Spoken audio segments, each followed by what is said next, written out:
Alright guys, we're back. I noticed when I broke down last week over there in at the Arroyo, that when I was cranking it up onto the back on the trailer, once I got back to the dock, I noticed that it was frayed here, so we need to replace this. It's getting ready to bust. It breaks on us. But as you can see, it's almost torn all the way through, so it needs to get replaced. It's just a 2,000 pound strap. I'd like to put a 5,000. I do have a 5,000 pound. I went and bought one, but then once I put it on there, I bought one a while back, 5,000 pound, a heavy duty one. But I don't have enough clearance between this plate that this spool sits on and this plate. So I need to get a bigger spool that has a bigger gap to fix that. But for now, we're just gonna put another 2,000 pound load strap on it.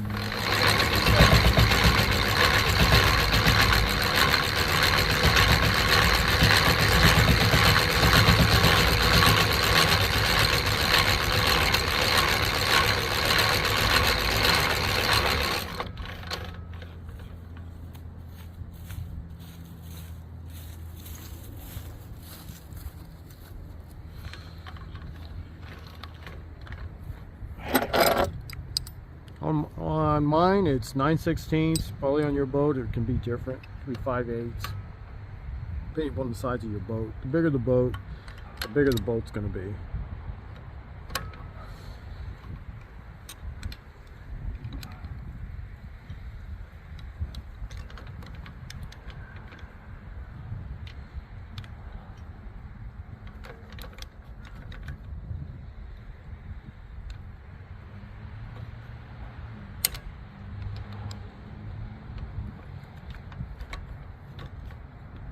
It's pretty simple, pretty straightforward, pretty easy to change out.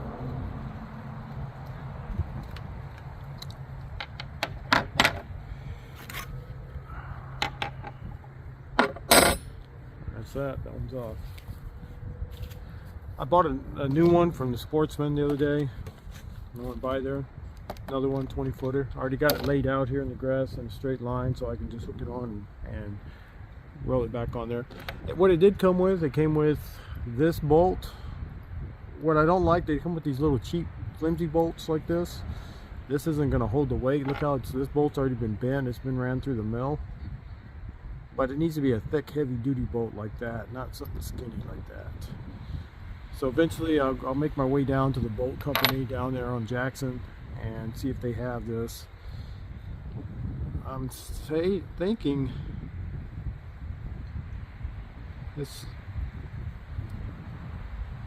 well, it's got 3 hash marks, so it's telling me it's a grade 5, but I don't think this is a grade 5 bolt. I think this is a grade 8, just by looking the color of it. This I can tell that's a grade 5, real easy. But heavy dutier the better. You don't have to worry about it. I mean, this one's been ran through the mill, it's all bent. So I already have the other one down here.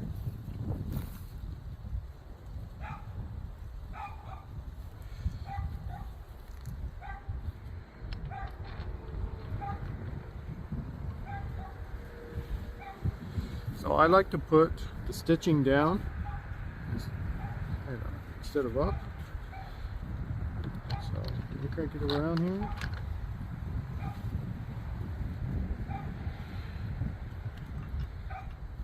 Get this put in there. We will be in business. Let's get this straight, nice and straight. Get the nut, lock nut. Back on it.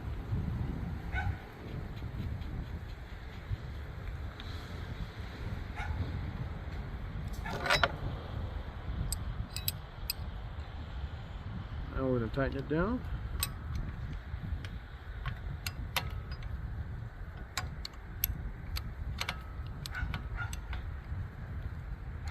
And actually, I'll probably use this one. It's perfect.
That's on.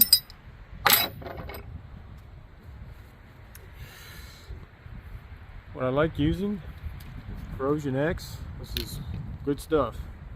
Looks really good out there in the salt water. Helps keep everything from getting corroded too bad. I always apply it liberally, and I also use the PV blaster too. Those two combo works great. So let's feed it now. We're going to feed it. You want to keep it straight in a straight line. Nice and tight.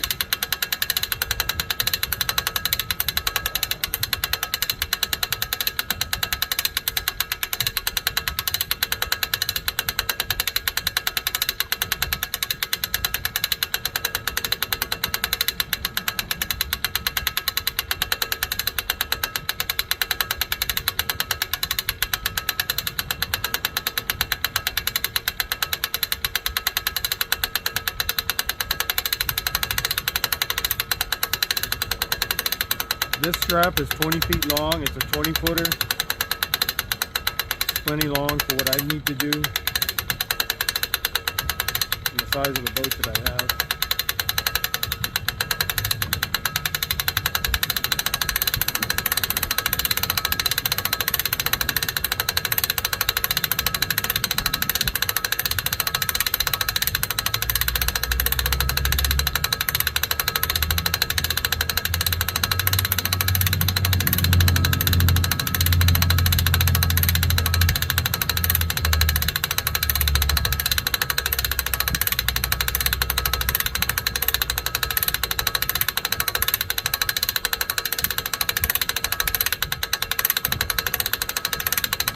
Almost there.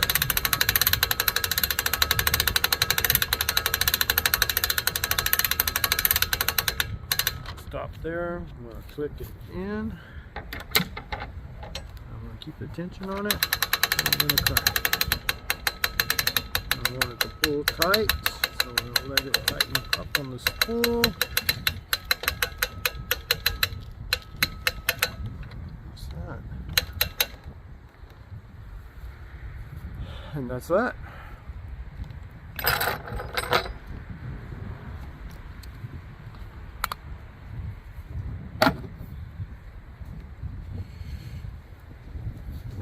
Like I say, periodically you got to change them out. The boat's off center a little bit, so that's why it's pulling to this one side, so it can ride there for now. But I just got to get, once I take the boat off the trailer and put it back on, I just got to realign it. It's only off by that much. And normally it'll sit dead center.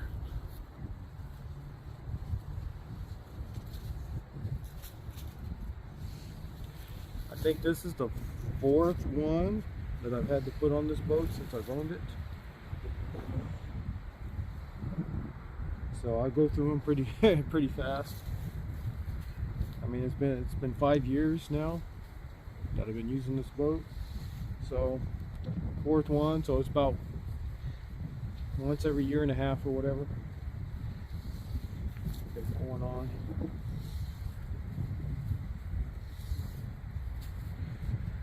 But I would like to upgrade to a heavy duty one. But I got to get a bigger spool.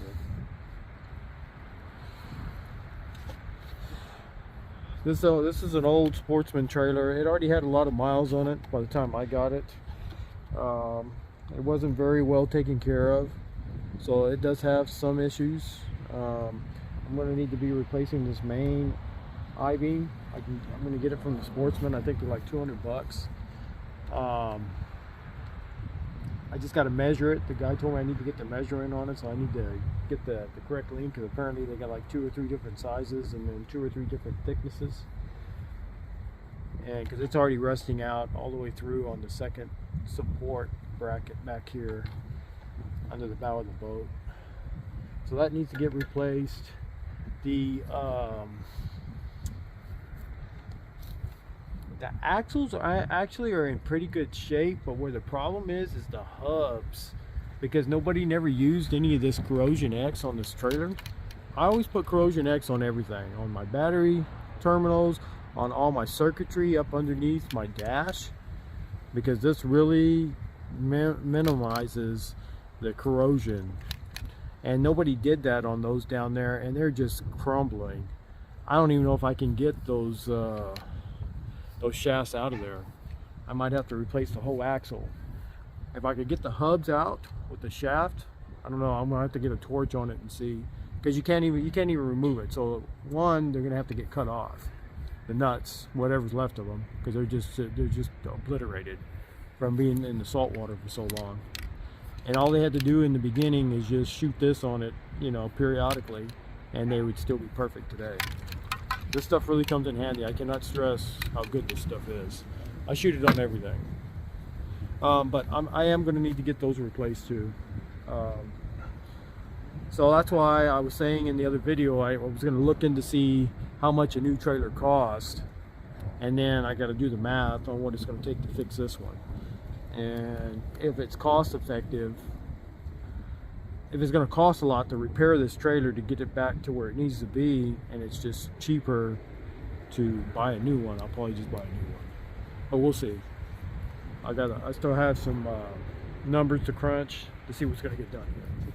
But anyway, that's how you put a new strap on. Like I said, it's pretty straightforward. It's a 2,000-pound one. This is a 21-foot boat. That's the standard strap. I would prefer the bigger yellow one, which I do have one in the garage. I bought it for this boat, but I didn't snap to think that because it's thicker that it's gonna take more to spool it, and it won't clear here once you start spooling. I can't get it to go all the way in, so I need a bigger spooler with a wider gap to use that style of strap, but that would last a lot longer. Other than that, that's about it. I haven't done any work on the motor yet. I was looking at it after I did that diagnosis. I need to get a water pump impeller, so I want to get that, because I want to do it all at one time. So I need to put an impeller on it, and I'm thinking I probably need to take off the manifolds and take the VST off, because I don't think the VST has ever been serviced on that engine. I've owned it for going on 5 years, a little bit over 5 years, and I've never serviced it. So I'm pretty sure it's due that it needs to get serviced. So I'm going to make a video on that too. We're going to strip it down, and I'll make a video on it, on putting, because there's a filter inside of there. I've replaced the filters. This boat has 1, 2, 3, it's got 4 filters on it, and I've replaced 3 out of the 4. I've never replaced the one inside the VCT pump. What I've always done is I pulled the covers off the engine, and then I got a screwdriver, because it's got a drain plug on the bottom, and I pull that plug, I turn the boat on, and then I'll pull that drain plug on the bottom of the VCT tank, and I'll run the engine like that, letting all the old debris and stuff go out the bottom of that drain hole that's in the bottom of the VCT tank. So that's how I've been doing it. I've just been doing like a patch work on it, instead of actually taking it off, because it's such a pain, because you got to remove the entire fuel rail, you got to remove the entire manifold to be able to get to it. So I think it's probably time. I probably need to do it, and I've never done one before, so it would be a good experience for me to check it out, to see what it looks like in there, see the mechanics of how everything works, and it'd be a good opportunity to videotape it so you guys can see it too. Like I said, I'm no boat expert. I used to work on cars back in the day when I was in high school. I went to shop, and then my first job I ever had was as a mechanic, and I did that for years before I went to college.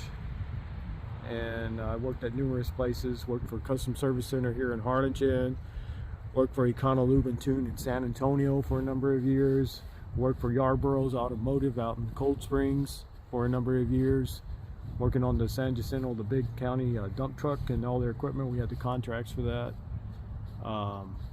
So I am mechanically inclined. And then of course when I had my Dargo boat, which wasn't really anything that I really did to that Evinrude that I had on the back, because it was a 2-stroke. It was very low maintenance. Just change the lower end unit, change the impeller, change the spark plugs. That's really it. I mean, I can't think of I don't even think I ever replaced any coil packs on that thing. I don't think any of the coil packs ever went out on that. All those years, those 20 years that I had that boat. But yeah, anyway, that's where it's at. I'm rambling again, like always. It's getting dark, so we're gonna shut it off. Me and Cassie are gonna go back inside. She's pretty much barked out. She's been barking at the neighbors and barking at the cars going by. She's already sitting down over there. So we can get this video uploaded for you. We'll catch you guys on the next one. Y'all have a good day.